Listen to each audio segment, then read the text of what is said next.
Hey guys, welcome back to MFO. Thanks for tuning in to another episode. It was a week ago that I did my review on the predictions that I made for 2025. I think I was batting about 500 on those. Not a great year, not as good as some of the years I've had in the past, but I'm going to step back in the batter's box again and I'm going to make some predictions for 2026. I've got some that you might think, hey, Mark, you're not really going out on a limb here, but I do have some that I think are going to make a lot of sense and I think are going to be, kind of worthy of paying attention to during 2026. Stick around, guys. We'll be back right after this.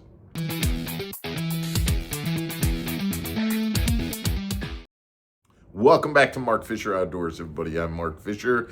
It's January 3rd, 4th, 5th, or something like that. It's the beginning of the new year, first full week of the new year, and I'm going to give you my predictions for the bass fishing industry, predictions related to bass fishing in 2026. And I'm just going to start off right away. Prediction number one, having to do with the big three: Major League Fishing and bass and the NPFL. How are they gonna handle 2026? Well, my prediction is, and I'm gonna start off with Major League Fishing, I think the BPT is going to garner some strong attention, and especially attention for its anglers. Remember, they've downsized, so they have 50 anglers approximately in their league now. And so I think they're going to be putting out a very, very strong made for TV. And again, as I always say, I'm not talking about TV per se as opposed to internet consumption and things like that, both. But it's going to be a very, very strong package and product that Major League Fishing and the BPT put out there. I think those anglers are going to become well-known and household names for those of us who pay attention to that, and I think that that's going to be a good thing. I will say that I think the pro circuit we're coming out in a month, starting on the Harris chain, and I really think that the pro circuit is the traditional 5-fish limit place you want to watch a tournament event over 3 days on your computer and watch what's going on, watch the live streaming. The pro circuit's going to be where it is. We had a very, very strong year last year, and I think we're set up to have an even stronger year coming up. And I'm looking forward to it, and I think that's what Major League Fishing has in store. As far as bass goes, I think bass is going to continue to kind of go down. My opinion is they're suffering in the realm of public opinion. The elites, I still wonder, they're doing some things to deal with the DQs every tournament, but all they're doing is really just saying, okay, we're going to take away the reason, the no information rule, and make it only be for 28 days. And to be honest, I think that's just going to cause more problems. So you just kind of turn a blind eye is their response to it. The opens, I don't think have a ton of participation. I'm saying that they continue to ride the roller coaster down in the public opinion polls. That's my prediction. NPFL, pretty much the same as I said last year. I think NPFL is riding public opinion up. I think they've got a tremendous field, a lot of old timers in the field, but they absolutely have the grassroots support.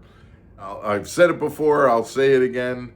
They need to muster that grassroots support into dollars, number one, and they need to make sure that they don't shoot themselves in the foot with some kind of mistakes within their organization. Otherwise, I predict they're going to continue to be going in the right direction. That's my predictions for the big three fishing tournaments. When I get to my second prediction, it has to do with boats, boat pricing, boat sales. I'm already starting to see this, but I think we're going to see it. I'm going to be very specific on this one. It'll probably burn me a year from now, but used boat prices are going to go down significantly. If you were able to look at used boat prices right now and say you're selling a used boat and it's in the $80,000 mark, I would not be surprised if the same type of used boats next year are being sold for considerably less, maybe $20,000 less. I just feel like the entire used boat market is going to go down. And I don't think sales are going to be very good for new boats, but I don't think that we're going to see the prices come down yet in 2026. That's my prediction on that. We'll see how that goes. But I feel like I made this prediction a year ago, and I wasn't smart enough to realize that it takes more than just a year for that to happen. So I'm saying I still think that's the direction that we're in, and we should be seeing it in 2026. Now, here's the biggest prediction that I have for 2026, and that has to do with small local tournaments. Anything from Wednesday nighters to weekend events that are put on by local organizations. I'm hearing this already, but guys, I would not be surprised if we start to see some of these local tournaments go by the wayside. I'm hearing it. There are insurance and liability issues going back to that, boat crash on Smith Lake and just other issues that have occurred where people are starting to ask questions like, hey, wait a minute, if something happens during your tournament, what kind of liability insurance do you as a tournament organization carry? The answer is none. This is just me doing this to get a bunch of guys together and have fun. And they're looking at it going, it's not worth it. It isn't worth it to put these things on. You could be held liable for it. And so tournament organizations are gonna just not run those tournaments. Mark my words, I think that's going to be something that we see quite a bit of in 2026. Now, when it comes to my fourth prediction, I'm going to again turn the focus on me. I've predicted for the last 2 or 3 years that I'm going to do better, and I believe that trend is going to continue to go. I'm going to go on as far as saying this year we're going to see a check or two cashed. And I do predict that we're going to continue to do better than we have, continue to move up. So that's my prediction right there.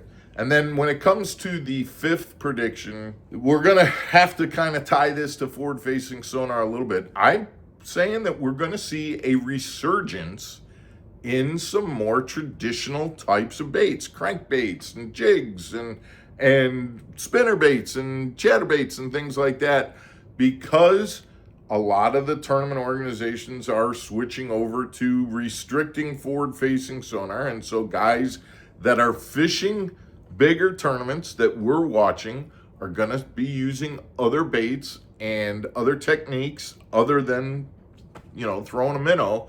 And so I believe that we're going to see a resurgence in the sales and popularity of more traditional types of baits. So where we've been seeing just a ton of focus being put on jig head minnows and different types of baits like that, now all of a sudden I think we're going to see some bait companies coming back with some other more traditional baits, or baits that maybe are new but use more traditional methods. So those are my 5 predictions, guys. I'd be curious as to, number one, what do you think about them? But also, do you have some that I haven't thought of? I'd love to see that in the comments. If you've got a prediction about 2026 that I didn't even touch, throw that in there as well. I'd appreciate that. Guys, we appreciate you tuning in, and we will see you again tomorrow for another episode of Mark Fisher Outdoors. Take care, everybody.